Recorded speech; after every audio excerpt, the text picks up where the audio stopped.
존경하는 재판장님, 또 재판부 판사님, 1년 가까운 긴 시간 공정하고 현명한 소송 지휘로 충실한 심리를 해주셔서 깊이 감사드립니다. 불과 몇 시간의 계엄, 아마 근현대사에서 가장 짧은 계엄일 텐데 이것을 내란으로 몰아서 국내 모든 수사기관들이 달려들어 수사를 했고 또 초대형 특검까지 만들어서 수사를 했습니다. 임무에 충실했던 수많은 공직자들이 마구제비로 입건되고 또 구속도 되고 또 무리한 기소도 남발됐습니다. 현대 문명 국가에 이런 역사가 있었나 싶습니다. 숙청과 탄압으로 상징되는 광란의 칼춤 속에서도 법과 원칙에 따라 중심을 잡고 재판을 이끌어 주신 재판부의 노고에 경의를 표합니다. 어느 방송인은 방송으로 전국에 전 세계에 시작한다고 알리고 2-3시간 만에 국회가 그만두는 내란을 보셨습니까? 총알 없는 빈총 들고 하는 내란 보셨습니까? 라고 말했습니다. 이 말이 지난 1년간 이 나라를 휩쓴 광풍의 허상을 상징적으로 보여준다고 생각합니다. 이 사건 공소장은 객관적 사실과 기본적인 법 상식에 맞지 않는 망상과 소설입니다. 저도 과거 26년간 수사와 공판을 담당했지만 이렇게 지휘 체계도 없이 중구난방으로 여러 기관들이 미친 듯이 달려들어 수사하는 것은 처음 봅니다. 지휘 체계도 없고 무조건 내란이라는 목표로 수사가 아닌 조작과 왜곡을 해왔습니다. 우리나라를 오래전부터 지배해온 어둠의 세력들과 국회에서 절대 다수 의석을 가지고 있는 민주당의 호루라기에 맹목적으로 달려들어 물어뜯는 이리떼들의 모습이라는 생각이 듭니다. 이런 이리떼들의 내란물이 먹이가 된 바로 그 비상계엄령을 저는 2024년 12월 3일 밤 10시 30분경에 선포하였습니다. 반국가 세력, 체제 전복 세력, 외부 주권 침탈 세력과 연계하여 거대 야당 민주당이 거짓 선동으로 여론을 조작하고 국민과 정부 사이를 이간질하며 반헌법적인 국회 독재를 벌이고 헌정을 붕괴시키고 국정을 마비시켜 나라가 망국의 위기에 처하도록 했습니다. 저는 대한민국의 독립과 국가 계속성, 헌법 수호에 막중한 책무를 이행해야 하는 대통령으로서 이러한 국가 비상사태를 주권자인 국민에게 알리고 이를 극복하는 데 함께 나서 주십사 호소하고자 비상계엄을 선포했습니다. 나라의 위기가 초래된 상황이 바로 국회입니다. 그렇다면 다른 방법이 없습니다. 주권자인 국민을 깨우는 일 이외에 다른 방법이 없습니다. 특검에서는 제가 무슨 개헌을 해가지고 장기 독재의 발판을 마련하기 위한 친위 쿠데타를 했다고 하는데 그러면 거기에 관한 정부적인 시나리오를 좀 제시를 해 보십시오. 개헌을 어떻게 하며? 그리고 보통은 과거에 이런 그 소위 쿠데타성 장기 독재 내지는 권력 장악에서의 이 개헌이라는 거는 국회를 해산시키고 국민 투표로서 밀어붙여서 했지만 오늘날 우리 국민이 이런 국민 투표에 녹록하게 응할 사람이 어디 있습니까? 한번 그 시나리오를 한번 좀 얘기를 해 보십시오. 그러니까 망상이고 소설이라는 것입니다.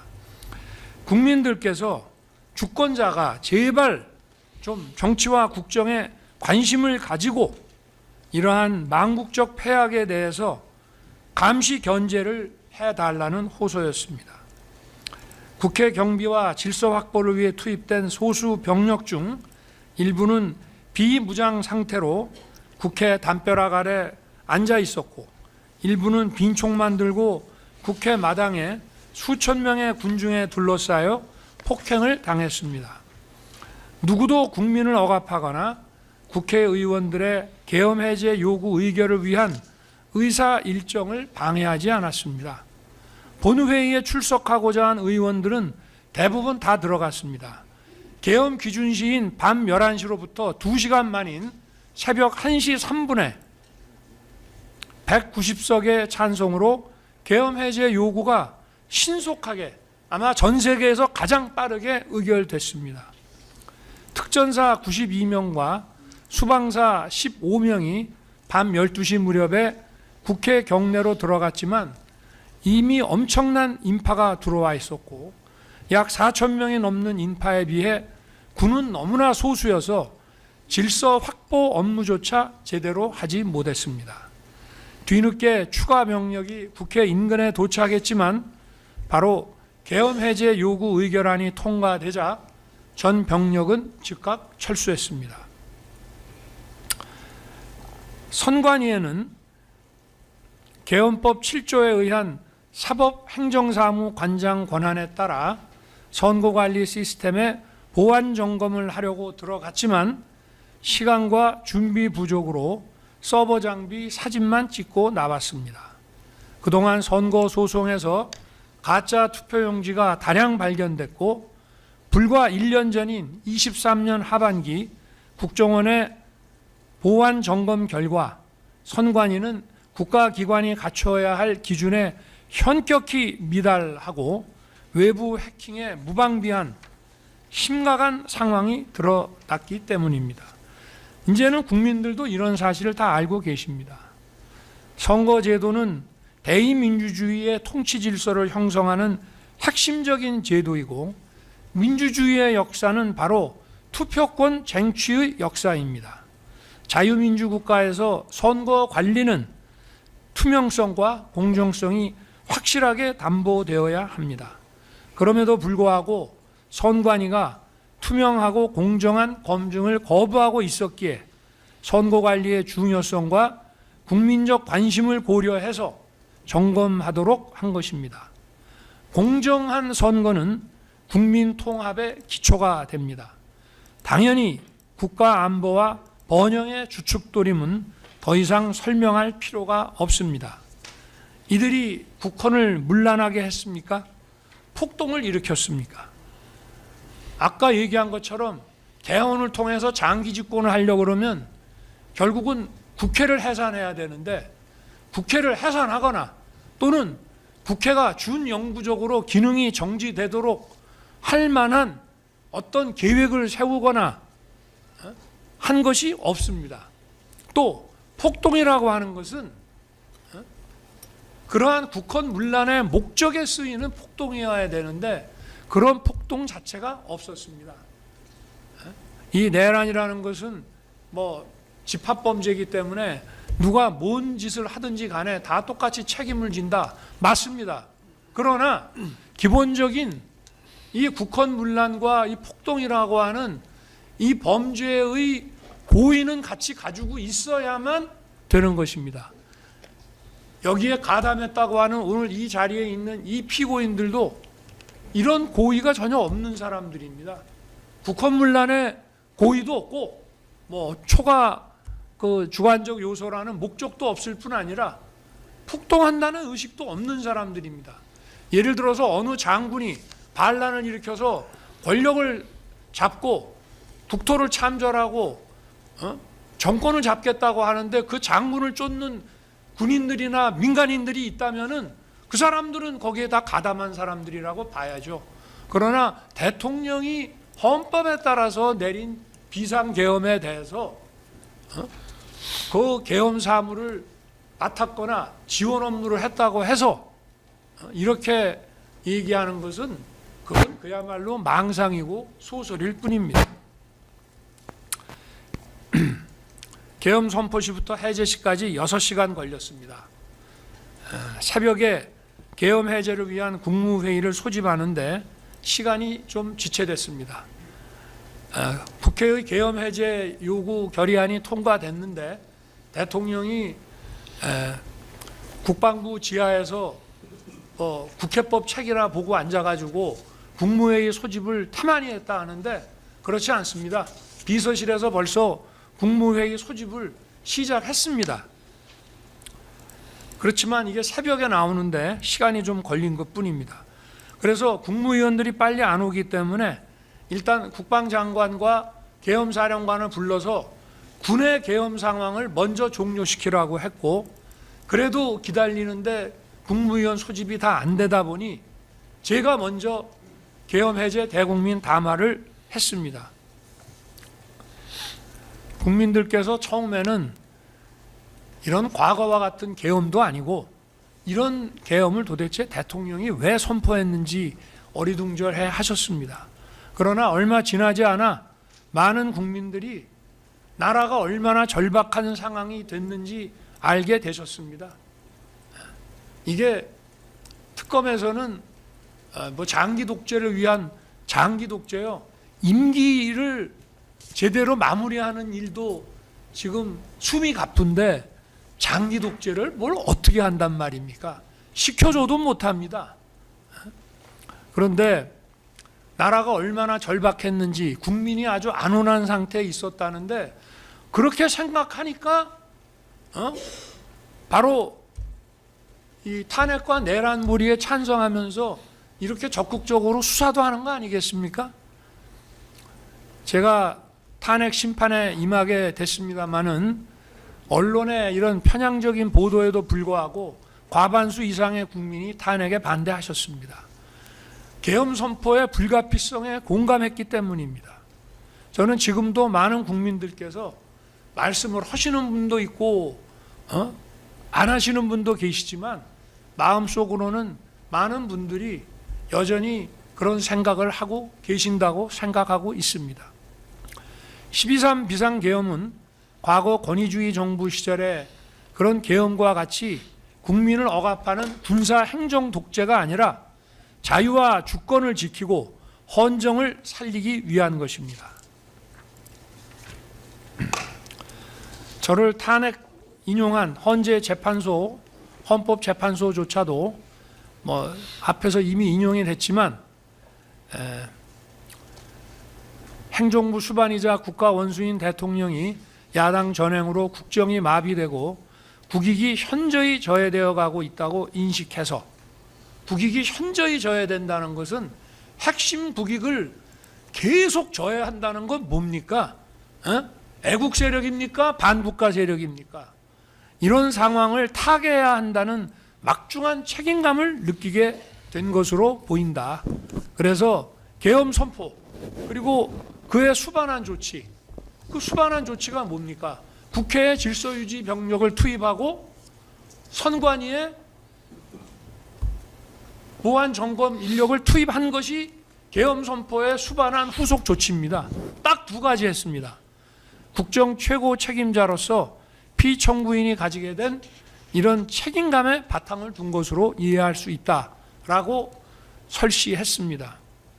계엄에 반대하든 찬성하든 이것은 폭동과 국헌문란하고는 관계가 없다는 얘기입니다. 체제 전복 세력과 반국가 세력들, 우리나라 많습니다. 없습니까? 엄청나게 많습니다. 2022년 3월 대선 직후부터 아직 취임도 하지 않은 대통령 당선인을 상대로 선제 탄핵 시위를 벌이기 시작했습니다. 대선 불복이었습니다. 12.3 비상계엄 선포 전까지 무려 178회의 퇴진 탄핵 시위가 지속적으로 이어졌고, 적의 적은 같은 편이다라고 해서 이 집회에는 거대 야당인 민주당 인사들도 연단에 섰습니다.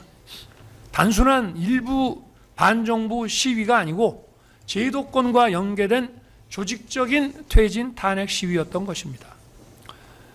간첩단 사건에서도 간첩들은 이건 간첩단 사건 수사에서 한두 군데 나오는 것이 아니고요.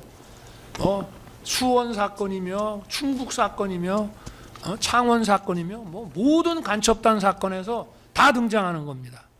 자유민주주의와 한미동맹에 충실한 윤석열 정부를 수단 방법 가리지 말고 흔들고 마비시키라는 지령을 받고 있었고, 이러한 북한 지령 226국이라고도 하고 통전부라고도 하죠. 전파 공유하면서 쉴 새 없이 국내의 많은 세력들과 국론을 분열시켜 왔고, 민주당도 결국은 윤석열 정부 흔드는데 이들과 연계해서, 민주당은 뭐냐? 국회의원으로서의 권한이 있기 때문에 헌법상 입법부의 권한을 남용해서 공직자들을 줄타내가고 입법 예산 폭거를 하면서 국정을 마비시켰습니다.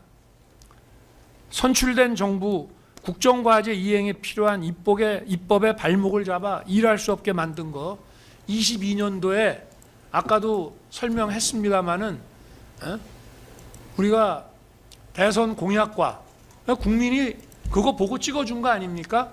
그리고 인수위에서 만든 국정과제, 그거 시행하기 위해서 법안 77개를 제출했지만 단 하나도 통과시켜주지 않았습니다. 이거는 우리 헌정사에 유례가 없는 것입니다. 이것뿐만이 아닙니다. 그 이후부터 자유민주주의와 시장경제라는 헌법 질서, 우리 안보와 경제의 주춧돌인 한미동맹, 북핵 위협에 대응하기 위한 한미일 안보 협력에 충실하게 매진하는 정부를 거대 야당이 아까 말한 그런 체제 전복 세력, 반국가 세력들과 손을 잡고 국회의 헌법상 권한을 남용함으로써 식물정부로 만들어 갔습니다. 우리가 일본이 좋아서 일본하고 손잡은 줄 아십니까? 북한의 핵미사일 위협에 대응하기 위해서 한국과 일본, 한미일 간의 해군 공군 협력은 불가피한 것입니다. 특히 북핵 위협에 대응하기 위한 한미 동맹을 핵 기반으로 강화했습니다. 그게 바로 23년 국빈 방문 때 맺었던 워싱턴 선언입니다. 또 한미일 해공군 협력을 통해서 공동으로 북한의 미사일에 대응하는 것을 집요하게 방해했습니다. 2024년 여름에 북한의 우크라이나전 대규모 참전과 이에 대한 대가로 러시아의 지원이 있었습니다. 이것이 우리 안보에 심각한 경고등을 켜게 만들었습니다. 첨단 무기 기술과 자금이 들어오게 된 것입니다. 또 현대전의 총알라고 하는 이 드론전 참관도 매우 기묘한 상황이었습니다. 신원식 당시 국방장관이 우크라이나 전선에 모니터팀을 파견하려고 했습니다. 거대 야당은 극력 반대하며 신원식 장관의 탄핵을 추진했습니다. 법사위에서부터 시작했습니다. 북중러 편에 서서 국방장관을 쫓아내겠다고 한 것입니다. 결국 그만뒀습니다.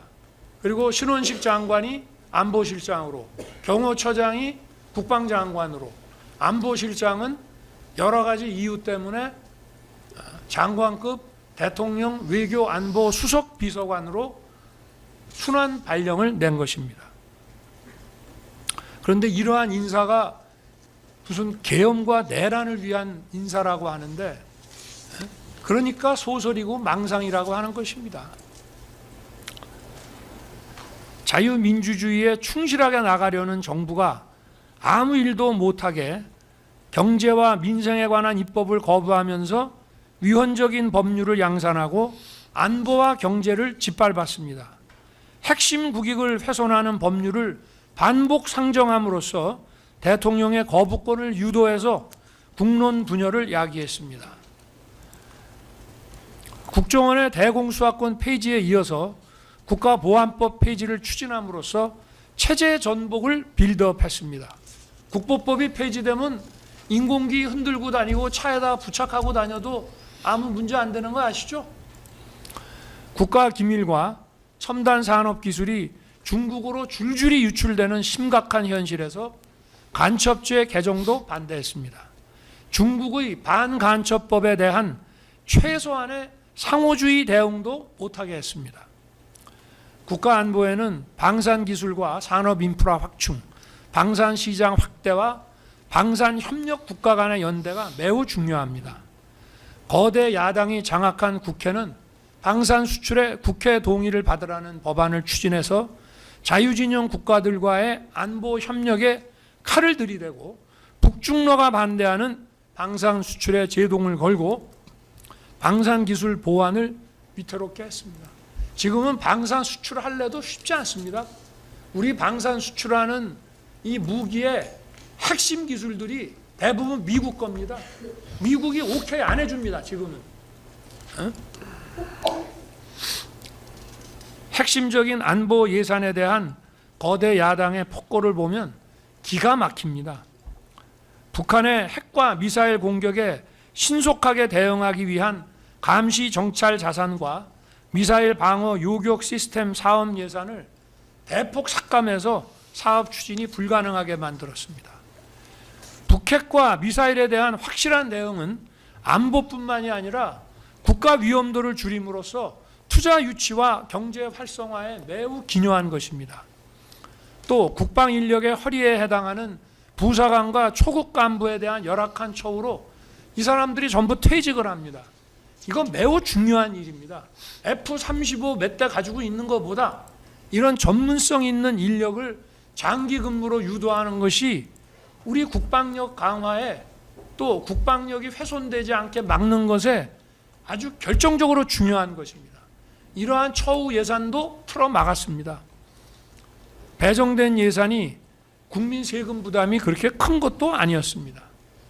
누구 얘기를 듣고 이런 것을 실행하는 건지 이러한 핵심 예산만 딱딱 집어내서 삭감하는 것에 기가 찰 노릇이었습니다. 치안 예산과 관련해서 대표적인 부분은 마약 수사입니다. 요거 한 가지만 얘기하겠습니다. 치안에 대해서는. 마약 수사를 막기 위한 인건비 삭감과 특활비 폐지입니다. 이거 수백억입니다. 민주당 정부 때에도 마약 수사 조직을 경찰로 일원화했습니다. 이 마약 수사는 관록과 실력 있는 검찰의 마약 수사 조직, 여기 뭐 과거에 검찰 강력부에 계시던 분도 있습니다만은 이 마약 수사 조직이 엄청난 관록을 가지고 있었는데 이거 전부 폐지하더니 이번에는 아예 경찰 수사 예산까지 삭감했습니다. 마약은 미래 세대를 병들게 하는 것뿐만이 아닙니다. 여러분 혹시 초안전이나 하이브리드전 책을 읽어보셨는지 모르겠지만 마약 시장을 장악한 세력은 모든 범죄 시장을 장악합니다. 그래서 초안전이나 하이브리드전의 대상 국가의 정치, 경제, 사회를 장악하게 됩니다. 오늘날 이 수단 방법을 가리지 않는 이 부도덕한 초안전, 하이브리드, 비전투 전략 전술에서 바로 이 마약전에 대한 국가적 대응이 얼마나 중요한 건지 알면서도 일부러 무시하고 있는 것입니다. 왜 민주당은 마약 대응에 이토록 소극적이고 움츠러드는지 이해할 수가 없습니다. 이 마약 수사라고 하는 것은 단순한 마약의 문제가 아니라 이건 국가적 대응으로 확실하게 국가 안보 차원에서 막아야 되는 것입니다. 그러면 이게 도대체 어느 나라 정당이고 어느 나라 국회입니까? 검찰 수사권과 수사활동비 폐지와 아울러서 부패와 금융 사기 사건을 전문성이 부족한 기관에 몽땅 넘기고 반대 세력과 정적을 탄압하기 위해서는 초대형 특검을 만들어서 천문학적인 혈세를 쏟아붓고 토끼머리식 수사와 소설로서 여론 선동에 열중하고 있습니다. 우리 정부 당시에 공직자 줄탄핵은 22건이 발의돼서 일부는 사퇴하고 일부는 소추돼서 직무정지가 됐습니다. 탄핵 심판에는 보통 6개월에서 9개월, 길게는 1년 넘게 걸리는 경우도 있습니다. 후임자 사퇴를 해도 후임자 선정, 인사검증, 청문뿐만이 아니라 조직 장악하는데 그 다음에 해당 기관 직원들도 새로운 업무 방침에 적응해야 되고 어마어마한 기회비용이 들고 행정이 마비됩니다. 검사들 탄핵도 많이 했죠. 이거 위축돼서 이런 수사사법 업무하기 어렵습니다. 그리고요, 저도 검찰에 있을 때 징계도 받아보고 3번이나 징계를 받았습니다. 제가 수사를 하다가. 그런데 이 검사에 대한 압박은요, 판사도 여기에 대해서 간접적으로 위축되고 압박을 느낍니다. 우리 헌정사 70년간 공직자 탄핵 발의, 특히 소추는 거의 없었습니다. 우리 정부에서만 비상계엄 전까지 22건, 저에 대한 탄핵 결정 전까지는 무려 30건에 이릅니다. 저를 탄핵 소추한 다음에는 총리를 탄핵 소추하고 부총리까지 탄핵하려고 했습니다. 헌법재판관 임명 때문에 그랬습니다. 이게 과연 정상적입니까? 제가 탄핵 소추 결정이 나고 나서 후임 헌재 재판관 임명 때문에 내각을 줄탄핵하겠다고 했습니다. 또 대법원장 탄핵 얘기까지 나왔습니다. 국회에서 다수 의석만 가지면 입법 예산 폭거와 무고한 공직자 줄탄핵을 마음껏 하라고 대한민국 헌법이 허락했습니까? 이것은 분명한 헌법상 권한남용이고 헌법의 정신과 취지에 명백히 위반되는 반헌법적인 것입니다. 그러면 이러한 반헌법적인 국회 독재를 왜 우리 정부를 상대로 이렇게 집요하게 벌였다고 생각하십니까? 자유민주주의 체제, 자유시장경제 체제, 자유진영과의 연대라는 헌법상 지향해야 될 국가 노선을 뒤엎기 위한 것 아닙니까? 체제의 전복을 노리는 거 아닙니까? 감사원장과 서울중앙지검장 탄핵을 추진하는 것을 보고 저는 경악했습니다. 감사원장 최재해 씨는 감사 전문가로 민주당 정부에서 임명한 비정치적인 사람입니다. 당시에 선관위가 벌인 초유의 채용비리 사건, 권익위를 통해서 감사원이 감사를 하고 있었고, 또 민주당 정부 시절 사드 배치 관련 기밀 유출에 대한 감사를 진행해서 검찰에 수사 의뢰를 했습니다. 이처럼 반드시 필요하고 적법한 감사에 대해서 감사원장 탄핵으로 감사원 업무를 방해했습니다. 이런 사정을 보면 선관위와 민주당의 유착, 또 간첩 이적 행위에 대한 민주당의 조직적 비호, 이걸 대놓고 드러내는 것이라고 생각할 수밖에 없지 않습니까? 또 헌법기관장인 감사원장을 탄핵한다는 것은 한마디로 헌정 시스템을 뒤엎겠다는 겁니다. 헌법재판소에서 한 200m 정도 올라가면 감사원이 있습니다. 점심시간에 서로 만납니다. 그런 감사원장을 헌재 탄핵 심판정에 세우겠다는 얘기입니다. 전국의 모든 공직자, 산하기관, 국영기업체, 금융위, 공정위, 금감원 이런 데를 감사하는 감사원장이 무슨 해임 사유가 될 만한 비리가 있는 것도 아닌데 탄핵해서 직무정지를 시킨다면 단순한 감사원만이 아니라 모든 국가 행정과 행정을 적법하고 효율적이게 만드는 공직기강이 도대체 어떻게 되겠습니까? 우리 헌정사는 물론 세계 헌정사에도 초유의 일입니다. 중앙지검은 부패, 경제 등 중요 사건의 50% 이상을 다루는 핵심 수사 사법기관입니다. 자신들의 부패를 수사하는 검사들을 압박하고 줄 세우기 위해 탄핵을 추진하는 것을 보고 이제는 판사를 겁박만 하는 것이 아니고 판결이 마음에 안 들면 판사도 이제 막 탄핵하겠구나 생각이 됐습니다. 이제는 막장까지 온 겁니다. 사법부의 독립은 저는 그렇게 얘기합니다. 자유민주주의의 시작이라고 저는 생각합니다. 사법부 독립이 무너지면 오늘날 베네수엘라 같은 독재국가 보십시오. 어떻게 해서 독재 권력을 만들어냈습니까? 바로 사법부를 장악해서 독재 권력을 만들어냈습니다.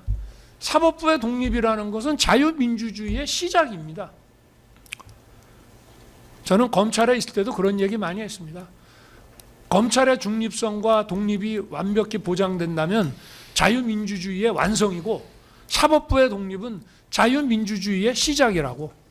그런데 탄핵 소추권을 가지고 이런 칼춤을 추고 헌정을 무너뜨리겠다는 것입니다. 우리 대한민국 자유민주주의 헌법은 이런 국회, 이런 의회주의를 허용하고 있지 않습니다. 저는 민주당에서 감사원장과 중앙지검장 탄핵을 추진하는 것을 보고 그때까지는 22년부터 꾹 참아왔습니다. 참아왔고 국회에 가서 모욕적인 대우를 받더라도 참고 가서 예산안 설명도 하고 대국회 연설도 하고 이렇게 했습니다. 들어오지 않는 경우도 많았습니다. 그렇지만 이런 망국적인 국회 독재에 이제는 주권자인 국민을 상대로 비상벨 울릴 수밖에 없다고 생각합니다. 어떻게 가만히 있습니까? 분기별로 하는 식의 대국민 담화? 대국민 담화 그 후에도 많이 했습니다. 계엄 선포한 이후에도. 네. 자유민주주의와 공화제가 바탕이 된 헌법 질서가 붕괴되고 외교, 안보, 경제, 미래투자, 공직기강, 법집행, 수사, 사법 이런 모든 국가 기능의 정상적 수행이 현저히 위태로워진 이런 상황은 과거 우리나라에서 선포된 비전시 계엄 중 가장 위중한 국가 비상사태라고 저는 판단했습니다. 가끔 이번 재판에서도 군인들 불러다 놓고 특검에서 이게 전시나 내전 상태가 아닌데 계엄이 맞다고 생각하세요? 라는 이런 어리석은 질문들을 합디다. 근데 우리나라 역사상 계엄은 전시보다 비전시 계엄이 훨씬 많았습니다. 다만 국가 비상사태를 초래한 원인이 바로 국회였습니다. 거대 야당이 지배하는 바로 이 국회였기 때문에 이런 대의제의 폐악과 독재를 주권자인 국민에게 알리고 호소하고 깨우는 것 이외에는 할 수 있는 다른 방법이 없습니다. 개헌을 해가지고 장기 독재를 한다고요? 그거 정말 좀 미리 알려주시지 그랬습니까? 어떻게 하는지 좀 배워보게. 저는 그런 생각 해본 적도 없고 우리나라 국민들이 그런 거에 넘어갈 사람도 아니고 우리나라 군이나 경찰이나 그런 거에 휘둘릴 사람도 없습니다. 제가 대통령을 3년 가까이 하면서 군도 지휘하고 경찰도 지휘하고 다 해봤고 그 안에는 벌써 사고방식과 정치 진영이 딱 반반으로 나눠져 있기 때문에 대통령이 지시한다고 물불 안 가리고 할 수도 없습니다. 저는 24년 11월 말경에 김용현 국방장관을 한남동 대통령 관저로 오게 했습니다. 감사원장 탄핵에 대해서 얘기를 하면서 거대 야당이 헌법상 권한을 남용해서 헌정 질서를 무너뜨리고 국정을 마비시키며 나라가 이제 망국의 위기 상황이 됐다. 과거 비전시 계엄이 내려진 소위 6.3 사태, 64년 한일회담 반대 시에 그 다음에 소위 우리가 유신이라고 얘기하는 미중 대땅뜨와 미군 철수에 주한미군 철수에 따른 당시 2개 사단에서 1개 사단이 닉슨에 의해서 철수됐습니다. 그래서 72년 11.7 특별선언, 그 다음에 79년 10월 26일 박정희 대통령의 급서와 같은 상황보다 지금의 이 상황이 더 심각한 위기 상황이 됐음을 이야기했습니다. 단순히 야당이 정쟁에 의해서만 한 것 같으면은 그냥 참죠. 내가 능력이 부족해서 그런 모양이다. 그런데 반국가 세력, 체제 전복 세력들하고 같이 손을 잡고 빌드업을 해 나가지 않습니까? 이게 아무리 싸우더라도 국경 바깥에서는 서로 손을 잡아야 된다고 합니다. 아무리 정쟁을 해도 핵심 국익에 대해서는 같이 가야 되는데 핵심 국익까지 반국가 세력들하고 한편이 돼서 윤석열 정부 흔드는 데는 우리도 이해관계가 같다. 그리고 실제 또 얼마나 침투해 있는지도 알 수도 없습니다. 뭐 야당을 다 반국가 세력으로 보느냐? 그거는 저도 모릅니다. 증거가 없어서. 그러나 해온 행동을 보면 그들과 손잡고 연계하고 힘을 합친 것 한두 번이 아니다 이 말입니다. 거대 야당이 헌법상 권한을 남용해서 헌정을 파괴하고 있지만 나는 헌법상 대통령의 국가긴급권을 헌법의 틀 안에서 행사하겠다.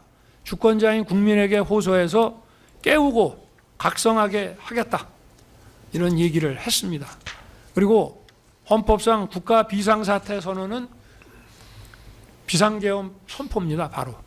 비상계엄 선포라는 것은 나라가 비상사태에 놓여 있다는 것에 대한 선언입니다.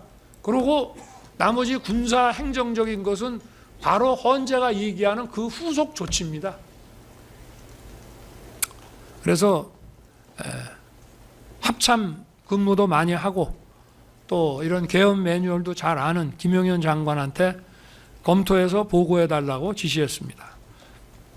그러나 대통령의 기본적인 가이드라인은 몇 가지 분명히 했습니다. 자, 이거는 과거 계엄하고는 다르다. 과거 계엄처럼 할 수도 없어요. 제가 군을 이때까지 2년 6개월을 지휘를 했지만 군 인사도 많이 해봅니다마는 이런 과거 계엄같이 하고 싶어도 할 수가 없습니다. 대한민국에서는.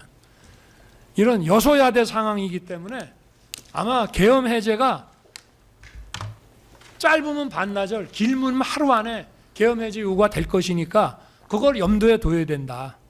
그래서 또 실시간 방송을 통해서 계엄 선포 대국민 담화를 할 것이다. 그리고 여기 250에서 280명으로 두 개 팀 구성 얘기가 나오는데 이게 보병 2개 중대 규모가 얼마냐고 제가 물어보니까 250이라고 하더라고요. 근데 이게 뒤에서 보는 바와 같이 제가 안전사고 때문에 부사관 이상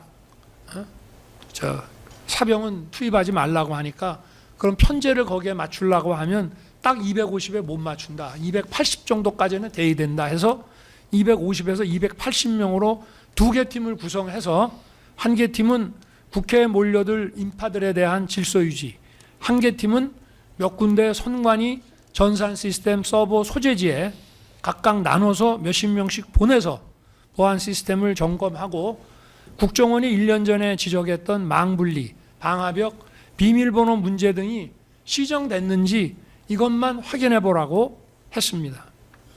또 출동 병력에 대해서는 실탄은 절대 소지하지 말고 부사관 이상으로, 그 다음에 중요한 거 계엄 선포 대국민 담화를 한 후에 소속 부대에서 출발시켜라.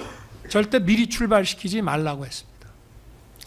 이거는 뒤에 나오는 거와 마찬가지로 또 국회에 들어갈 사람들이 빨리빨리 들어가라는 것도 여기에 포함되어 있습니다.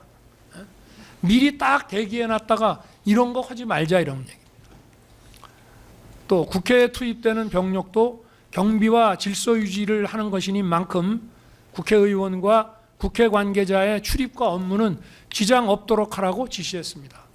실제로 경찰 관계자 이 법정에서도 얘기를 했습니다마는 전화 국방장관한테 뭐 무슨 국회의원 출입 봉쇄해라 이런 얘기 들었다는 사람 있습니까?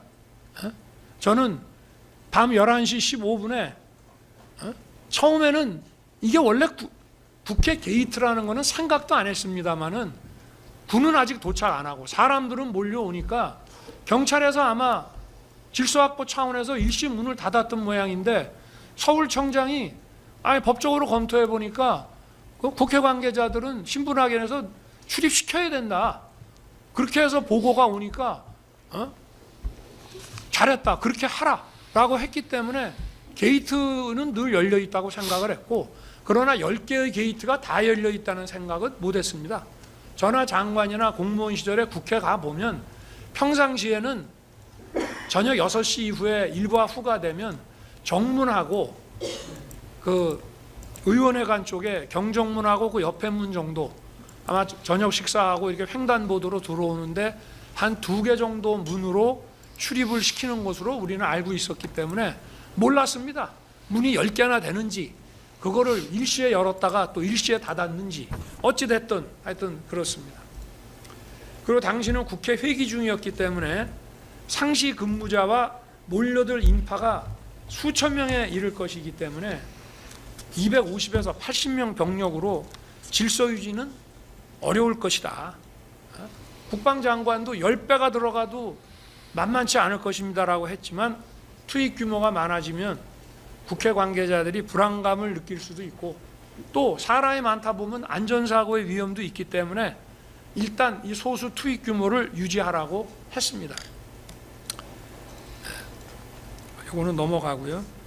자, 실제 계엄선포 대국민 담화는 12월 3일 22시 23분에서 30분이었고요. 또 계엄선포 기준시는 23시 00이고 밤 11시고요. 군이 국회에 도착한 시간은 거의 밤 12시 돼서입니다. 또 출동한 병력은 특전사 92명, 수방사 40명 정도였습니다. 특전사 77명은 국회 마당에, 나머지 15명은 본관으로 들어갔습니다. 그러나 본관도 뭘 봉쇄해서 의원들을 못 들어오게 봉쇄하는 것이 아니고 거기 있는 불법적으로 들어간 사람들 가려서 분별을 해서 출입시킬 사람과 막을 사람을 통제하기 위한 것이었습니다. 그러나 그런 임무 자체를 못했습니다. 그 안에 사람은 수백 명이 있지, 국회 본관 건물도 지하 1층에 지상 7층입니다. 거기 아마 들어가 있는 인원이 1000명도 넘을걸요. 거기 방이 몇 개입니까? 아무것도 못했습니다. 또 수방사 15명이 들어갔는데 아예 총도 내려놓고 완전 비무장 상태로 7번 출입문으로 해서 들어갔다고 합니다. 저 이거 수방사령관한테 00시 32분에 제가 보고 받았습니다. 그리고 추가 투입된 병력도 계엄 해제 요구 의결 거의 다 돼가지고 국회 뒤편에 도착했다가 다 철수했습니다.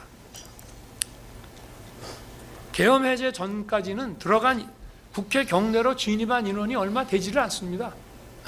이게 무슨 폭동이 되고 이게 무슨 국회를 셧다운 시키거나 준영구적으로 국회의 기능을 정지시켜가지고 그러니까 망상이라고 하는 겁니다. 국회 마당에 있던 특전사 대원 77명은 민간인과 충돌 금지 지침에 따라서 질서 유지는커녕 시민들로부터 폭행당하면서 자리 유지하기도 버거웠고 아마 그 영상에서 보셨을 겁니다. 나중에 철수할 때 시민들한테 공손하게 인사하고 철수했고요. 또 본관에 들어간 15명도 그냥 도망다니기 바빴고 수방사 병력은 아예 민간인과 접촉이 없었습니다. 또 여론조사 꽃과 민주당사도 선관위와 연계해서 확인할 게 있어서 좀 군이 가는 게 좋겠다는 건의가 있었지만 민간기관은 절대 안 된다, 추가 병력 운용하지 말라고 해서 김영현 장관이 제 지시를 이행하고 여기에는 군이 투입되지 않았습니다. 여기 아까 보면은 무슨 계엄 포고령 얘기를 하는데요. 김영현 장관이 어쨌든 관저에 와서 대국민 담화문 작성해오고 또 포고령 만들어 왔습니다. 거의 고치지 않았습니다. 눈에 딱 띄는 통금만 제가 웃으면서 지웠고요. 이것도 보려고 그러면 시간이 많이 걸리는데 저도 사실 주말에 공주 민생 토론회와 또 계엄 선포날 있었던 키르기스탄 대통령 공식 방한 때문에 읽고 숙독해야 될 서류들이 너무 많았습니다. 그리고 포고령이라는 거는 상위법에 위반되면 그냥 그 자체가 효력이 없어요. 그리고 저는 계엄 포고령이 반나절이나 하루면은 바로 계엄이 해제될 것으로 당연히 생각을 하고 있었기 때문에 이거 시행될 리도 없는 거라고 생각을 했고, 나중에 저 경찰에서 그 게이트 뭐 차단하는데 이거를 뭐 참조했다고 하는데 참 이게 아무리 그래도 포고령이라는 거는 국회 계엄 해제를 의결할 수 있는 국회의원에 관해서는 포고령에서 뭐라고 정해도 그거 다 무효입니다. 그런데 하여튼 그런 참 웃지 못할 일이 있기는 했습니다만은 사실 국민의힘의 90명은 아예 안 들어갔고요. 210명 중에 190명이 순식간에 들어가서 2시간도 안 돼서 들어간 시간으로 따져보면 2시간도 안 돼서 계엄 해제 190명이 표결했습니다. 또 국무회의는 뭐 주례 국무회의처럼 하게 되면 어차피 알려지게 되고 알려지면 혼란이 야기되면 또 병력 투입을 더 해야 될 수가 있기 때문에 병력 투입을 또 더 할 수도 없습니다. 그래서 나중에 그 특전사가 국회 경내에서 시달리는 거 보고 좀 뭐 더 투입을 하라고 했습니다마는 뭐 벌써 투입됐을 때 국회 저 후문 쪽에 왔는데 이미 계엄이 해제돼 가지고 다 돌아갔습니다. 그래서 병력 투입 최소화를 유지하기 위해서 이렇게 이제 했고요. 그리고 국무총리, 외교, 국방, 통일, 행안, 법무, 그리고 대통령 이렇게 하면 기본적으로 이게 7명입니다. 여기에다가 최소 4명 더하면 정족수가 되는데 우리가 좀 더 불렀습니다. 그런데 2분은 조금 늦게 도착을 해서 시간이 좀 걸리는 바람에 못했고 이게 뭐 사전에 국무회의 안 하려고 한 거 아니냐 이것도 또 소설이에요. 왜냐? 국무회의를 하려고 했으니까 안보실장, 비서실장, 국정원장까지 부르지 않았습니까? 이 사람들 다 국무회의에 배석하는 사람이에요. 그리고 국정원장은 이게 계엄 관련 국무회의니까 국정원장 오라고 그런 겁니다. 미국에 있는 줄 알았더니 여기 있더라고요. 그래서 이제 왔었고 아까도 그 사진에 보면 이쪽만 나오니까 국무위원만 보이지만 긴 사진을 보면 거기에 더 많은 사람이 앉아 있는 것을 볼 수가 있습니다.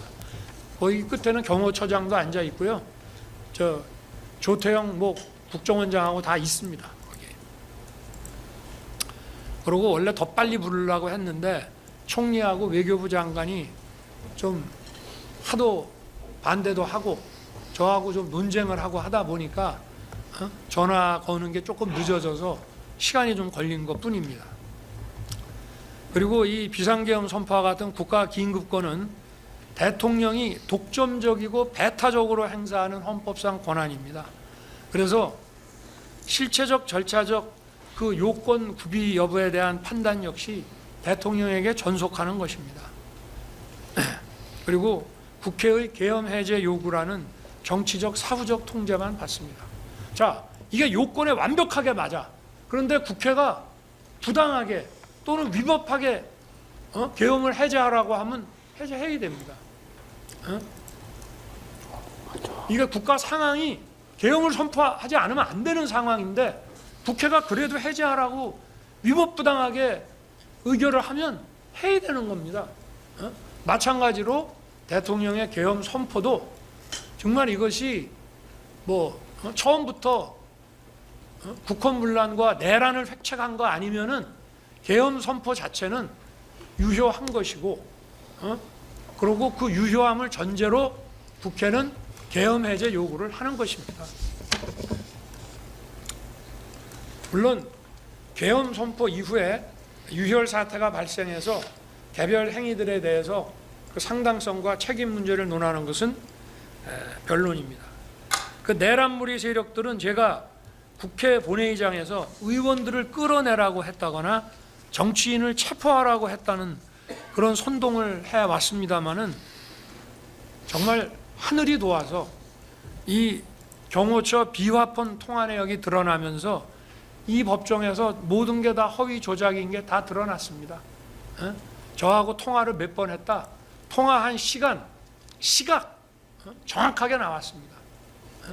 뭐 수방사 어느 저 참모가 들었다는 얘기, 아니 수방사령관하고 통화한 것이 25초, 29초, 16초, 25초입니다. 그게 다입니다.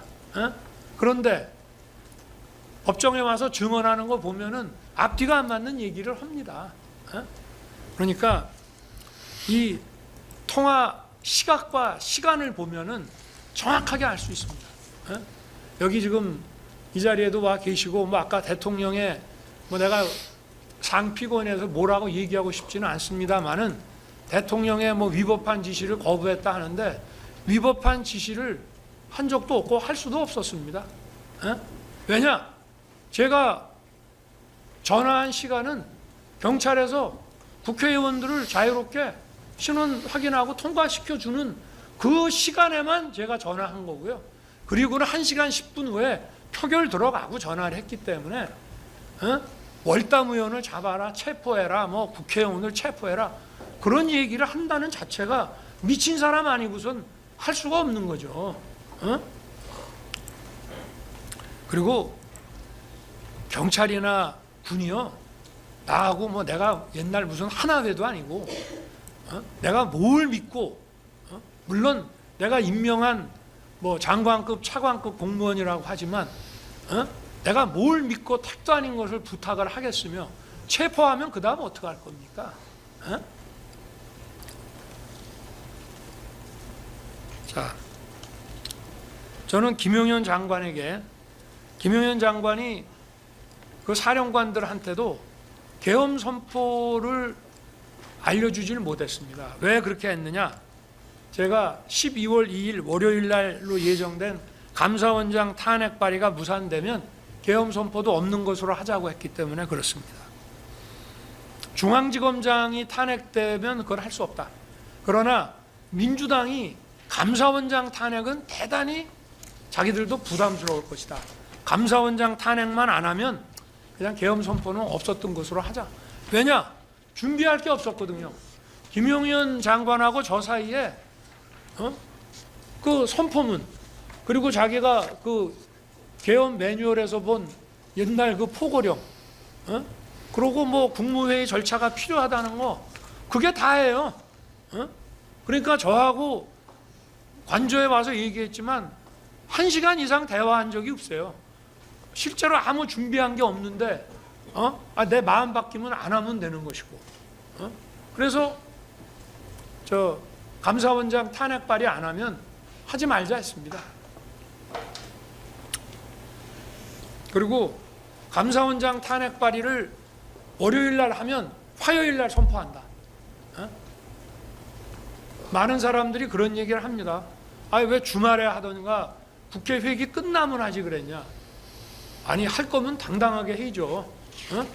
나도 헌법상 권한에 기해서 계엄 선포하면 국회가 계엄 해제 하려면 하라 이겁니다. 그리고 국회가 계엄 해제를 해줘야지. 안 하면 더 할 게 없는데 어떻게 할 거예요? 제가 군사재판 증언을 하러 갔더니 그 판사 한 분이 묻습니다. 국회가 계엄 해제 안 하려면 계엄 해제 할 생각이 있었냐? 근데 이렇게 답변했습니다. 그 생각할 여유도 없었다. 그냥 순식간에 계엄 해제가 돼가지고 아니 예를 들어서 하루 저녁이라도 그냥 넘어갔으면 제가 계엄법 국회법 책을 왜 가져오라 그랬냐면요. 방송을 보니까 우원식 국회의장은 아니 그래도 절차를 좀 밟읍시다.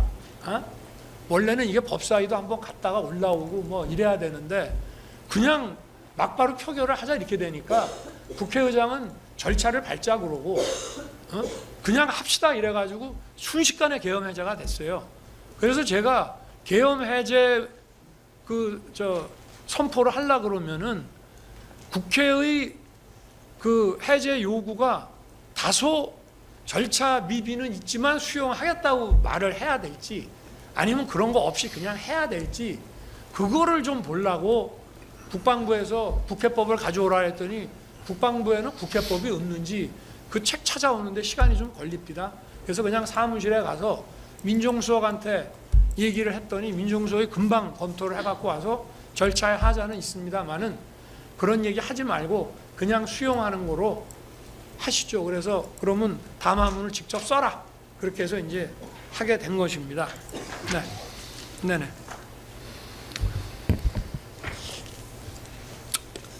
빨리 좀 하겠습니다. 아마 김용현 장관은 저의 그 계엄 선포 대국민 담화 직전 또는 직후에 북해 출동할 특전사, 수방사 또 선관위에 갈 방첩사령관에게 계엄 얘기를 아마 그때 한 것으로 생각이 됩니다.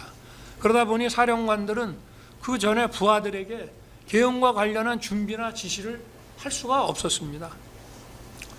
방첩사는 장병들이 휴가 또는 퇴근했다가 언론을 통해서 담화문을 시청하고 부대에 복귀해서 밤 12시가 돼도 간부들의 부대 복귀가 제대로 이루어지질 않았습니다. 수방사는 여기 특전사는 전부 간부 위주입니다. 부사관 이상이고요. 수방사는 장병하고 부사관 이상이 섞여 있는데 부사관 이상은 또 대부분 퇴근을 합니다. 그러니까 소집을 해야 되는데 소집에 늦어지니까 야간 당직 근무자 위주로 소수만 편성해가지고 통상의 수도권 주요 공공시설 경비 방어 임무만 줘가지고 국회로 갔습니다. 특전사도 707 부대는 원래 헬기로 많이 이동을 하는 모양이에요. 그래서 또 헬기로 훈련도 하고 하는 모양인데 그 운항 승인을 수방사가 한참 안 내줘가지고 또 시간이 지체됐습니다. 이렇게 각 부대 사이에도 사전에 소통이 전혀 없었습니다. 왜냐? 준비를 하나도 안 했기 때문입니다. 이 내란몰이 세력들은 이런 몇 시간 계엄, 이런 대국민 메시지 계엄을 친위 쿠데타라고 합니다. 친위 쿠데타를 이렇게 하는 거 보셨습니까? 여러분들 그 신군부가 하는 그거 뭐 영화 보셨죠? 그 뭐 영화가 사실하고 동기나 이런 데서 좀 차이가 있다라고 하지만 어쨌든 거기서 이런 식으로 합니까? 친위 쿠데타라는 거 어떻게 하는지 알지도 못하고 생각도 해본 적이 없습니다만은 이렇게 방송으로 언론에 알리고 또 사전에 준비 없이 야간 당직 근무자 소수만 데리고 하는 겁니까? 또 친위 쿠데타 한다면 선관위는 왜 갔습니까? 아니 사태를 아예 장악하고 나중에 가도 되는 거고 친위 쿠데타라고 하면 당분간 선거할 일도 없는데 선관위를 못 알아갔습니까? 선관위 보안 점검을 통해서 공정한 제도 개선을 추구한다는 것은 선거로 구성되는 헌법기관의 국민 신뢰를 높여서 북한을 문란하게 하는 게 아니라 오히려 그 반대로 북한을 더 강화하고 헌정을 지키는 거 아닙니까? 아니 상식이 있으면 생각을 해보십시오. 그래서 망상이라는 겁니다. 국민들이 각자 생계에 바쁘셔서 대놓고 얘기는 안 하지만 상식이기 때문에 다 알고 계십니다. 바보가 아닙니다. 국민들도. 경찰은 참 억울하게 됐습니다. 11월 말에 장관하고 얘기할 때부터 경찰을 투입하거나 계엄 사무에 지원 요청한다는 것은 생각도 해본 적이 없었어요. 그냥 계엄이 선포됐으니까 계엄을 선포하면 군을 최소한으로 해서 국회 질서 확보, 선관위의 보안 점검 이것만 딱 시키려고 했던 것인데 그리고 국회 문이 뭐 10개가 있는데 열었다 닫히고 하는 것도 몰랐고 아까 얘기했지만 공무원 시절 경험으로 야간에는 아마 이런 식으로 할 것이다. 그런 정도만 생각을 했기 때문에 그런데 참 김용현 장관이 제 방에 오지 않았으면 여기 조지호 청장이나 김봉식 청장이 뭐 이런 식의 지금 어려운 상황에 처해 있지 않았을 텐데 좀 미안하게 생각합니다. 저도. 계엄 선포 당일 김용현 장관이 헐레벌떡 제 방에 왔어요. 제가 아마 저녁에 그날 이제 키르기스탄 대통령 공식 방안 다 보내고 또 내부에서 회의할 거 다 마치고 저녁 6시 넘어서 잔치국수 한 그릇 먹고 앉아 있는데 김용현 장관이 오더만요. 그러더니 투입되는 군 병력이 국회를 말합니다. 워낙 소수니까 이게 질서 유지가 어렵습니다. 국회 경내는 그러면 군이 가서 뭐 200 몇십 명이 한다 하더라도 국회 경외 바깥은 좀 경찰이 몰려오는 인파 좀 질서 유지하게 해줘야 되지 않겠습니까? 그래서 제가 경찰 출신인 경호처장 통해서 전화 연결을 해줄까 싶다가 저도 뭐 별로 할 일이 없었습니다. 에? 이따가 뭐 총리나 이 사람들은 8시 좀 넘어서 올 것이고, 그래서 그럼 나랑 같이 가자. 그러고 오랜만에 얼굴도 볼 겸 경찰청장하고 서울청장을 불렀습니다. 이 두 양반들은 내가 취임하고 여름에 취임했는데 겨울까지 저녁 한번 제가 안 먹여서 그날 저녁 주는 줄 알고, 서울청장은 술 마시게 되는 줄 알고 차도 놓고 왔다는 거예요. 에? 그렇게 가볍게 온 겁니다. 와서 아까도 10분 안 걸렸다는데 정말 용산에서 출발해서 이 두 사람들을 만나고 다시 돌아가기까지가 다 해서 1시간도 안 걸렸으니까 만난 시간이 한 10분 정도 되는 것 같습니다. 그래서 무슨 뭐 자세한 얘기할 겨를도 없었고요. 그냥 국회 바깥에 좀 처음에는 이따 상황이 생길지 모른다 하다가 나중에 이제 그래도 계엄 얘기를 좀 해주는 게 좋겠다고 해서 뭐 내가 얘기했는지 장관이 얘기했는지 모르지만 하여튼 계엄 얘기가 그 자리에서 나왔고, 그러나 상황이 생길지 모른다 했으니 계엄이 선포될지 안 될지 이 두 사람은 모르고 그날 간 거예요. 그러니까 바깥에 있다가 좀 나중에 되면 그때 가서 좀 국회 담 가까이 좀 와가지고 질서 유지를 좀 해달라. 그리고 이 사람들 보고 당신들이 국회 게이트를 열어라 닫아라 이런 얘기 한 적이 없어요. 국회 문을 닫을 생각도 못했고, 만약에 한다면은 군이 도착해서 국회 경내 질서 확보를 할 군이 만약에 필요하면 그 경정문하고 뭐 이런 것들을 좀 출입 그 통제를 하지 않을까 정도만 생각을 했습니다. 근데 확실히 경찰은 상례적으로 질서 유지라는 치안 이런 걸 하다 보니까 이제 제가 밤 11시 15분에 서울 경찰청장한테 전화를 해서 그 상황이 어떠냐 하니까 이렇게 얘기하더만요. 저는 나이가 먹어도 기억력이 아주 좋습니다. 그래서 제가 귀하폰 통화 내용 나오기 전에도 아마 우리 변호인들도 내가 누구하고 언제쯤 전화했다고 하는 그 시간 이런 게 비하폰 통화 내용 나온 거하고 횟수나 이런 게 되게 일치하는 걸 많이 보셨을 거예요. 내가 처음에 딱 전화를 하니까 조지호 청장이 약간 불만인 듯하게, 뭐냐면 이게 군의 일인데 경찰은 바깥만 지키면 되는데 아니 군이 안 오고 사람은 몰려오니까 우리가 할 수 없이 질서 유지 때문에 문을 일단 닫았다. 근데 서울청장이 김봉식 청장이 이거 법적으로 검토해 보면은 국회 관계자들은 들여보내야 된다. 그래서 들여보내고 있습니다. 라고 하길래 제가 딱 첫 마디가 이거예요. 김봉식 청장이 수사통이라 법을 잘하네. 잘하고 있네. 그렇게 하시오. 그게 다입니다. 그래서 저는 끝날 때까지 그렇게 계속 간 줄 알고 있었고, 또 저는 경찰청장한테 34분까지 그 15분부터 34분까지 5번 전화했어요. 그때는 다 들어갈 때입니다. 국회 관계자들. 그런데 뭐 체포를 해라, 뭐 월담 의원을 체포해라. 웬 체포회의가 그렇게 나옵니까? 국회의원 체포가 어디 누구네 집 동네 뭐 애 이름 얘기하듯이 나오는 겁니까?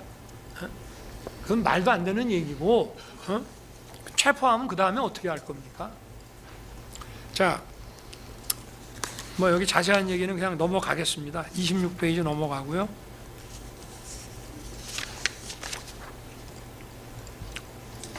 네, 28페이지도 넘어가겠습니다. 이 법정에서 이미 다 신문을 했기 때문에요. 그 다음에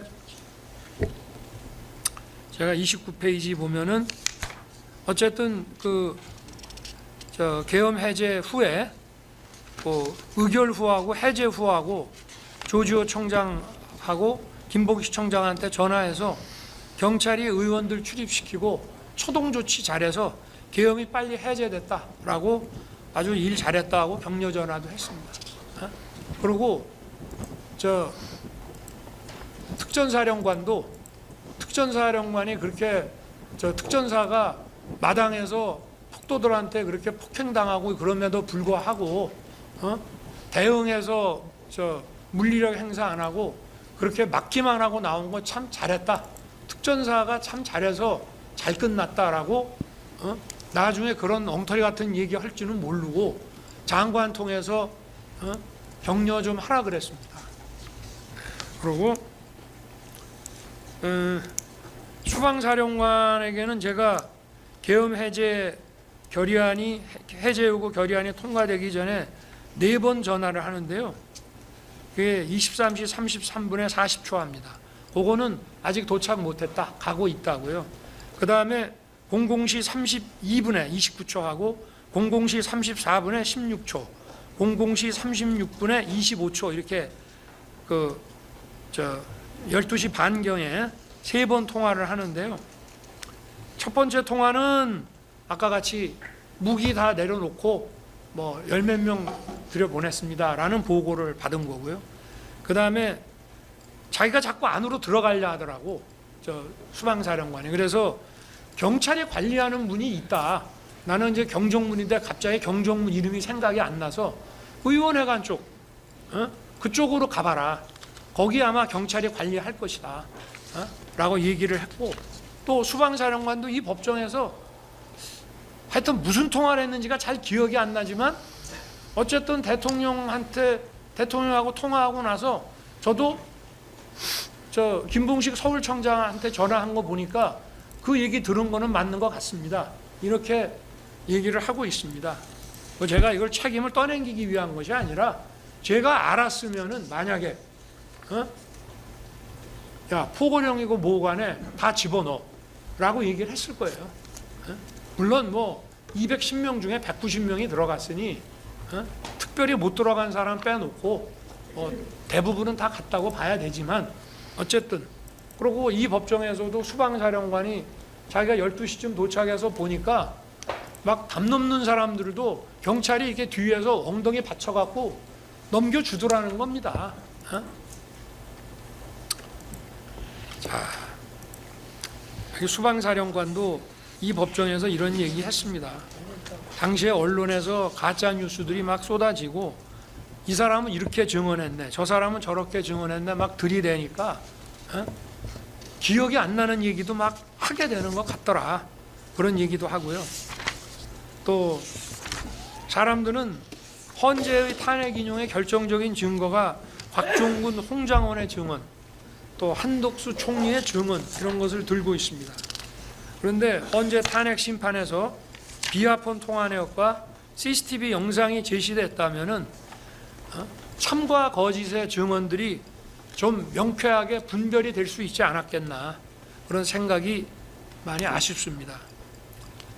물론 헌법재판소법에도 탄핵 절차법에도 형사재판과 같이 증거 능력 있는 증거에 의해서 탄핵 재판하도록 되어 있습니다. 그런데 그렇게 안 했어요. 헌재의 논리는 탄핵은 일종의 행정 징계 절차이기 때문에 그 법 안 지켜도 된다는 겁니다. 나는 그게 무슨 논리인지 모르겠어요. 법에 엄연히, 헌법재판소법에 엄연히 있는데 이 법은 안 지켜도 되는 훈시조항이라고 얘기하는 것이 어찌됐든 하여튼 뭐 단심이니까. 그런데 다른 공무원도 아니고 전체 국민이 직접 선출한 약 1,800만 표를 얻어서 된 최고의 민주적 정당성을 가진 대통령을 그런 식으로 재판에서 탄핵했다는 것은 참 안타까운 일입니다. 그렇게 생각을 해보니까 왜 계엄 해제를 했는데 바로 그날부터 이런 내란몰이 수사가 이루어졌나 하고 생각을 해보니까, 아, 이게 탄핵 심판에서 이런 증거들을, 박근혜 대통령 때처럼 이런 증거들을 막 던져서 끌어내리기 위한 게 아니었나 하는 생각이 나중에 시간이 가고 나서 듭니다. 저는 계엄 해제 요구 국회 의결이 있자마자 하여튼 뭐 아까 같이 군을 철수시키고 국무위원 소집을 기다리다가 계엄사령관하고 장관을 불러서 분계엄 상황을 종료시키라고 했고, 그래서 김용현 장관이 즉시 화상으로 전군 주요 지휘관 회의를 엽니다. 원래 이것도 국무회의 심의를 하고 대통령의 공식적인 계엄 해제 선언이 있어야 군이 계엄 상황을 종료시키는 전군 지휘관 회의를 하는 겁니다. 그러나 먼저 하라 그랬습니다. 그래서 아마 2시에서 3시 사이에 한 거로 알고 있습니다. 추경호 의원도 그런 얘기를 합니다마는 계엄 선포 후에 제가 추경호 국민의힘 원내대표한테 미안하다고 전화했습니다. 야당 상대하느라고 정말 고생 많이 했는데 보안 때문에 미리 알려주지 못해서 미안하다. 의원들은 걱정할 거 없다. 곧 끝난다.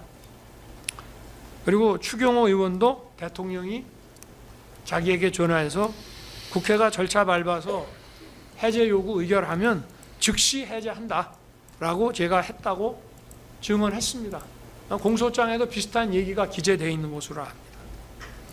저는 계엄 선포 전날인 2012년 2월에 공주 민생토론회와 산성시장 방문, 12월 3일 키르기스탄 대통령 공식 방한 행사를 모두 소화했습니다. 이 민생토론회는요, 한 2시간 이상 대통령이 직접 상대해야 되는 거기 때문에 이거 공부 많이 안 해가지고 자료 숙도 안 하고 가면 아주 생방송되면서 망신 떨기 딱 좋은 행사입니다. 거기다가 외국 대통령의 공식 방한은요, 그냥 비즈니스 런치가 아니고 국빈 방문하고 우리가 비용을 다 대주거나 또는 무슨 이런 거 몇 가지만 빼면은 똑같습니다. 소인수 회담부터 하는 게 똑같아요. 그래서 여기에 대해서도 준비해야 될 게 많은데 이거를 제가 토요일, 일요일 주말에 이거를 전부 소화를 하면서 시간을 보냈고요. 그러다 보니 김용현 장관이 가지고 온 거 꼼꼼하게 못 본 과오도 있습니다. 네, 다 했어요 이제. 네네. 그리고 이런 공주 민생 토론회와 키르기스탄 대통령 공식 방한 행사장에서 제 모습 언론에 나온 걸 보신 분들은 제가 어떤 긴장감이나 초조함 없이 자연스럽게 이런 것들을 소화했다는 것을 보여주고 있습니다. 키르기스탄 대통령이 2시에서 3시경에 갔는데 또 남아있는 내부 회의도 다 했습니다. 친위 쿠데타를 기획했다면은 이런 행사들을 연기했거나 아니면 계엄 선포일을 다른 날로 잡았을 것입니다. 더욱이 국회 회기 중이고 평일이어서 즉시 국회 본회의가 열릴 수 있다는 점을 생각을 하면 본회의를 무력화시키거나 방해할 의도가 만약에 있었다면 왜 이날 하겠습니까? 바보 아닌 이상이야. 박정희 대통령이 현직 대통령으로서 친위 쿠데타를 했죠. 유신으로. 그런데 친위 쿠데타 유신을 하기 위해서 무슨 화랑 사업인가 뭔가 하는 비밀 계획을 만들어 놓고 중앙정보부, 법무부 이렇게 해가지고 상당히 장기간 이 보안을 유지하면서 이걸 준비를 했습니다. 국회 해산했죠. 그리고 국민투표에 붙여서 유신헌법을 통과시켰고 그 유신헌법이 통과되고 거기에 따라서 72년 연말에 국회의원 선거를 임기 6년짜리를 했습니다. 상당히 장기간 해야 되는 겁니다. 이게.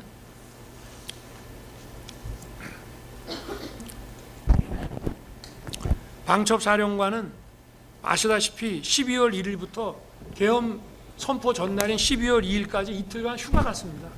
이거 위장 휴가입니까? 아닙니다. 부대원들 역시 퇴근했다가 뉴스 보고 12시가 넘어 들어왔는데 이 법정에서 드러난 사실에 의하면 방첩사는 12월 3일이 내부 인사 발표가 있어서 회식과 음주가 많아서 술 안 먹은 사람 찾기가 어려웠다고 다들 증언하고 있습니다. 그래서 술 먹은 사람 들어오지 말라고 그랬다는 거예요. 또 수방사는 계엄 당일 저녁에 주요 간부 부부 동반 만찬이 있었습니다. 대부분 또 퇴근하다 보니까 소집에 시간이 걸렸고 당직 근무자 위주로 인원이 편성돼 있었던 거예요. 사전 준비를 하지 않았던 거죠. 저도 이런 메시지 계엄에 대해서 별로 준비할 것도 없고, 그리고 뭐 긴장할 이유도 없습니다. 이게 정치 지형을 송두리째 바꾸는 초법적인 조치가 아니라 이런 국정 마비와 헌정 붕괴의 위기 상황을 국민들께 알리고 주권자를 깨우기 위한 조치. 저는 이 국민을 깨우는 게 무지하게 중요하다고 봅니다. 이 종북 주사파 또 반국가 세력, 체제 전복 세력과 싸우는 거는요, 국가관이 제대로 서 있고, 또 건전한, 또 나라를 사랑하는, 자유와 정의를 아끼는 이런 국민들이 많이 깨어 있어야 이걸 이겨내가는 거지.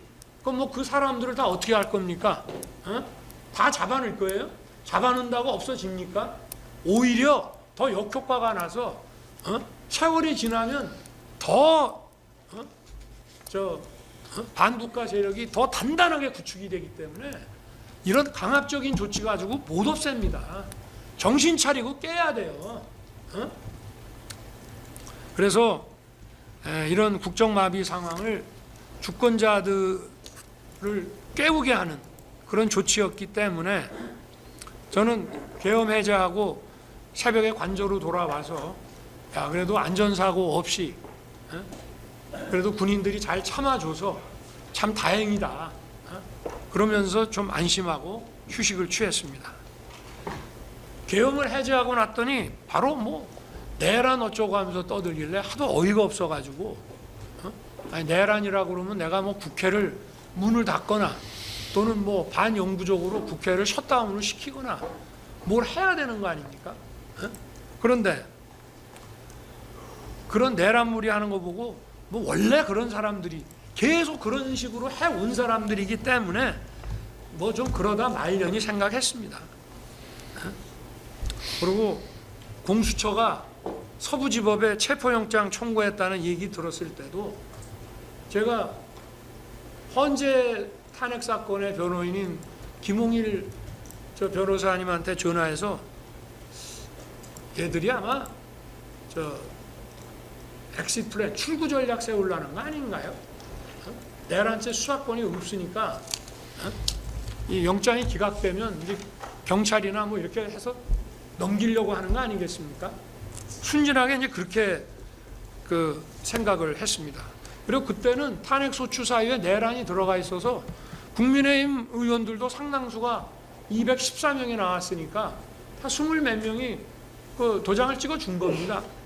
그래서 그 국헌문란과 폭동이 안 된다는 것만 헌재에서 잘 설명을 하면 뭐 군인들 중에 일부 구속되고 한 사람들도 있지만 다 정리가 되겠거니 이렇게 순진하게 생각을 했던 것이죠.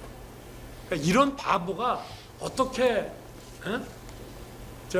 신이 쿠데타를 합니까?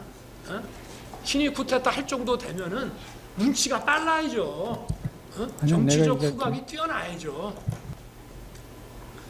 그렇지만 탄핵 반대 여론이 높아지고 국민들이 또 국가의 위기 상황에 대해서 계몽됐다면서 응원해 주는 걸 보고 아, 내가 울린 비상벨이 그래도 효과가 있구나. 결국은 국민들을 깨우고 청년이 제대로 정신 차리고 알게 되면 나라는 구할 수 있다고 저는 생각을 하고 있습니다. 결국 국민이 깨쳐야지 자유민주주의 국가에서 뭐 감옥에 집어넣는다고 해결이 됩니까? 해결 안 됩니다. 더 오히려 어떻게 보면은 인성이 더 강한 그런 반국가 세력을 더 키우는 것밖에 안 됩니다. 그래서 저는 26년간 검찰에서 많은 수사를 했지만 이런 뭐 정치적 음모 그리고 이런 치밀한 수사라는 이름으로 이런 내란몰이가 기획되고 진행되는 줄 꿈에도 생각을 못했습니다. 1월 3일에 공수처가 저를 체포한다고 관저에 봤을 때도 관저가 군사시설 보호구역이라 출입 수색이 안 된다는 거는 뭐 검사면 누구나 다 알 텐데 그냥 저렇게 쇼하다가 말겠거니 이렇게 생각을 했는데,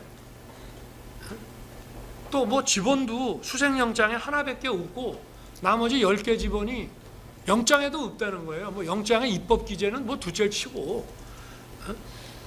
그러고 이제 돌아갔습니다. 그런데 1월 15일 날 수천 명의 경찰하고 저렇게 막 밀고 들어오는 거를 보고 유혈 사태를 막기 위해서 제가 체포에 응했는데, 이게 내가 본 국가 위기보다 실체가 더 심각한 지경이구나, 그런 생각을 하게 됐습니다. 정말 얼토당토하는 수사를 하고 수천 명의 경찰을 동원해서 대통령을 체포하겠다고. 이거는 상당 기간 헌법기관인 대통령의 권능 행사를 저지시키는 겁니다. 어마어마한 경찰 폭동을 동원해가지고 이거야말로 정말 내란이라고 하지 않을 수가 없습니다. 참 이런 내란무리 세력들이야말로 정권 획득이라는 걸 위해서는 헌정 붕괴고 국정 마비고 국익이고 이런 거 상관 안 하는 사람들이라고 하는 것을 더 확실하게 깨닫게 됐습니다. 12.3 비상계엄이 몇 시간 만에 해제되고 1년이 넘게 흘렀습니다. 그러나 아직도 정적과 반대 세력을 숙청하고 탄압하려는 내란무리는 계속되고 있습니다. 민생경제 위기 경고 등이 심하게 울리고 있고, 또 자유진영과의 연대 균열 등 국가 위기에는 아랑곳하지 않고 있습니다. 그러나 많은 국민과 청년들이 계엄령이 나라의 심각한 상황을 깨우치게 해준 계몽령이 되었다고 알고 있습니다. 그리고 이것이 국가 위기 상황에서 불가피한 대통령의 헌법상 결단이었다는 공감도 아직 많이 해주고 계신다고 저는 생각합니다. 저는 이미 탄핵 소추 직전인 2024년 12월 12일 대국민 담화, 또 공수처 체포 직전인 2025년 1월 15일, 이거는 담화라기보다 제가 페이북에 올렸습니다. 그냥 시간이 없어서. 그때는 체포에 응해야 될 상황이라. 또 헌재 탄핵 심판에서 2025년 2월 25일 최종 의견 진술을 통해 3차례에 걸쳐서 12.3 비상계엄에 관한 제 입장을 일관되게 말씀드렸습니다. 그때나 지금이나 하나도 변한 거 없습니다. 다만 오늘 진술은 그 후 드러난 비화폰 통화 내역과 또 제가 법정에서 본 법정 증언 등을 통해서 확인된 실체를 더해서 말씀드리는 것입니다. 제가 국가 위기 상황이라고 진단하고 비상계엄을 선포하게 된 이유에 대해서 이미 증거로 제출한 이 3개의 담화문과 진술서를 자세히 숙고해 주시기 바랍니다. 여기에서도 어느 변호인이 보여주셨지만, 계엄 선포 당일날 밤에 국회 마당에 모여든 그 인파들이 준비해온 계엄 반대, 계엄 해제 이 피켓을 보면은 거대 야당과 체제 전복 세력들이 헌정 붕괴와 국정 마비의 한계 상황까지 몰고 가면서 계엄 선포가 불가피한 상황으로 유도하고 탄핵과 내란무리를 기획한 게 아닌가 하는 생각이 들기도 했습니다. 국가 위기 상황에서 메시지 계엄이 말도 안 된다고요? 그러면 국민 깨우는 거 말고 다른 할 게 뭐 있습니까? 그럼 그거 안 합니까? 주권자를 깨우는 비상계엄 선포에 따라서 그 임무를 수행한 군 관계자와 공직자들이 내란무리에 희생돼서 고난의 시간을 겪고 있습니다. 아니, 이 사람들 대통령이 선포한 계엄에 따라서 일한 사람들입니다. 아무리 무슨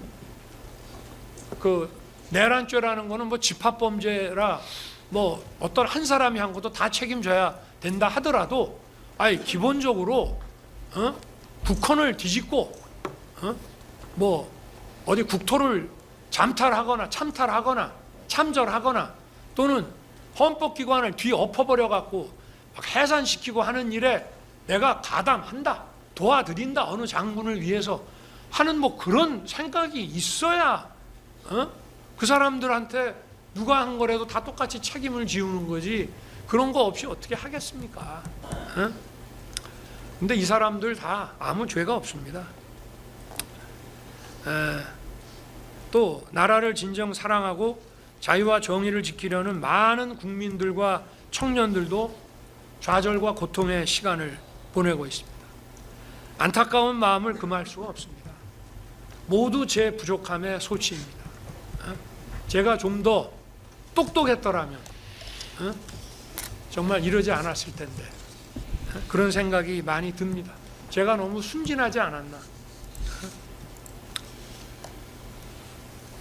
지금 제가 할 수 있는 일을 구치소 안에서 하나님한테 기도드리는 것밖에 없습니다. 고초를 겪고 있는 군 간부, 또 공직자분들, 여기 보니까 민간인도 2분 계시던데 이분들, 또 정직하고 선한 우리 국민들과 청년들 좌절하지 말게 해달라고 하루에도 몇 번씩 기도드리고 있습니다. 하나님의 은총과 축복이 함께 하실 것으로 생각합니다. 그리고 이 나라를 굳건히 지켜주실 것으로 믿습니다.